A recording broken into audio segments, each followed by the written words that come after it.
বর্তমান যে গভর্নর তার সাথে বাংলাদেশে ব্যাংক লুটপাটকারী ব্যাংক ধ্বংসকারী এস আলমের ব্যবসায়িক প্রতিষ্ঠানে শেয়ার রয়েছে। ভাবে একজন লোন ডিফল্টার ছিল। এছাড়াও পত্রিকায় বের হয়েছে এই এবং তার যোগসাজশ রয়েছে। ধারণা করা হয় এস আলম ম্যানিপুলেট করে তাকে এইখানে গভর্নর হিসেবে নিয়োগ করতে সমর্থ হয়েছে। 5ই আগস্টের পরে এই ধরনের নিয়োগ জনগণ প্রত্যাখ্যান করেছে। আপনারা সোশ্যাল মিডিয়া এবং পেপার পত্রিকায় বিভিন্ন ধরনের আলোচনা সমালোচনা এবং পর্যালোচনা দেখেছেন। সাধারণ মানুষ এটাকে ভালোভাবে নেয়নি। 5ই আগস্টের পরে এই ধরনের নিয়োগের ক্ষেত্রে মানুষ অত্যন্ত এগ্রিভড হয়েছে।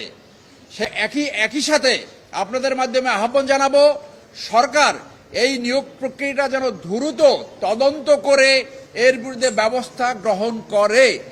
এই ধরনের একজন লোককে বাংলাদেশ ব্যাংকের গভর্নর নিয়োগ করার অর্থ হলো আপনার এই যে শুটকির পাহারাদার হিসেবে বিড়ালকে বসানো।